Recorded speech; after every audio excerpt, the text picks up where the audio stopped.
तो आज है हमारी लद्दाख ट्रिप का लास्ट डे, यानी कि घर वापसी का दिन। लेकिन हमारी घर वापसी इस तरीके से होगी हमने कभी सोचा नहीं था। जी हाँ, तो हम जा रहे हैं रिटर्न फ्लाइट से। हमारी कनेक्टिंग फ़्लाइट है, पहले ले टू दिल्ली और फिर दिल्ली टू मुंबई, और फिर मुंबई से मैं आगे सूरत के लिए निकलूँगा। तो मॉर्निंग में 9:30 बजे हमारी फ़्लाइट है ले एयरपोर्ट से। तो होटल से हम 7:30 बजे ही निकल गए ले एयरपोर्ट के लिए। तो थोड़ी देर में ले एयरपोर्ट पहुंचते ही हम लग जाते हैं सिक्योरिटी चेक की लाइन में। सारा सामान चेक करा के सिक्योरिटी चेक के बाद हम वेट करने लगते हैं हमारे फ्लाइट का। तो फाइनली 1 घंटे के वेट के बाद 9 बजे हमारी बोर्डिंग शुरू होती है और बस में बैठ के हम हमारे प्लेन तक जाते हैं। और बीच में हमें ये बड़ा सा वायुसेना का प्लेन भी दिखता है। उसके बाद हम बैठ जाते हैं अपने प्लेन में अपनी सीट पे, और लकीली मुझे विंडो सीट मिलती है। और हमारी फ़्लाइट थी विस्तारा एयरवेज की। एग्जैक्ट 9:30 बजे प्लेन टेक ऑफ करता है, और उसके बाद जो नज़ारे हमको दिखते हैं वो बिल्कुल ही अनबिलीवेबल थे। इतने सुंदर नज़ारे मैंने अपनी लाइफ में कभी नहीं देखे थे। अब प्लान तो था कि हम वापस बाइक चला के ही सूरत जाए, लेकिन अगर आपने ये पूरी सीरीज़ देखी होगी तो आपको पता होगा कि बीच में हमारे एक फ्रेंड की बाइक ख़राब हो गई थी। उसकी वजह से 2 दिन हमारे वहाँ वेस्ट हो गए, और फिर ले पहुँचने के बाद खारदुंगला का वेट करते करते 2 दिन और वेस्ट हो गए। तो इस तरह 3-4 दिन वेस्ट होने के बाद we are running out of time, और घर पे एक अर्जेंट काम भी आ गया था। इसीलिए लास्ट मोमेंट से फ़्लाइट से आना पड़ा, जो कि हमको थोड़ा महंगा पड़ा। लेकिन ये व्यूज़ देखने के बाद पूरे पैसे वसूल हो गए।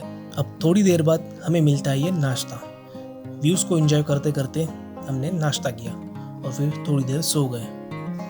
अब 1 घंटे की फ़्लाइट के बाद हम लैंड करते हैं इंदिरा गांधी इंटरनेशनल एयरपोर्ट दिल्ली। लेकिन दिल्ली में मौसम ख़राब हो रहा था और बारिश भी शुरू हो गई थी।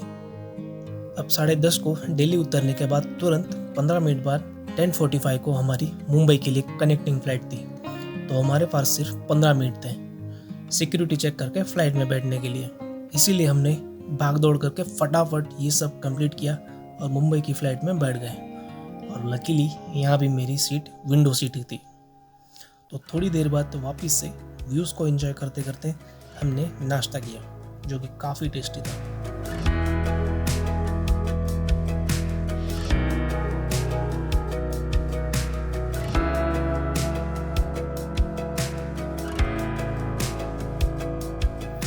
तो 1 घंटे बाद हम लोग लैंड करते हैं Chhatrapati Shivaji Maharaj international airport Mumbai.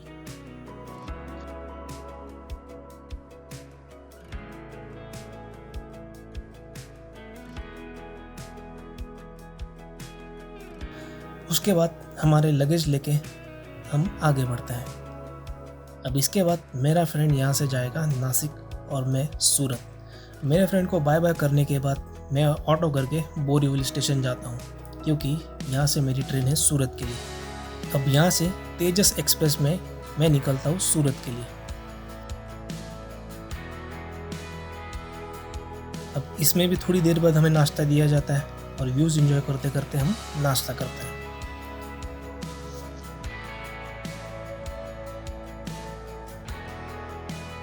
Finally 2 घंटे बाद मैं पहुँचता हूँ सूरत स्टेशन, और फिर यहाँ से ऑटो करके अपने घर के लिए निकलता हूँ। तो यही थी सूरत से लद्दाख और लद्दाख से सूरत तक का मेरा सफ़र। आई होप ये पूरी सीरीज़ आपको अच्छी लगी हो। अगर आपने ये सारे वीडियोस नहीं देखे तो जाके ज़रूर देखना। तो वीडियो कैसा लगा कमेंट में ज़रूर बताना, और अगर अच्छा लगा हो तो लाइक कर देना, और चैनल को सब्सक्राइब करना मत भूलना। तो मिलते हैं ऐसे ही किसी नए सफ़र पे। तब तक के लिए टेक केयर, बाय बाय।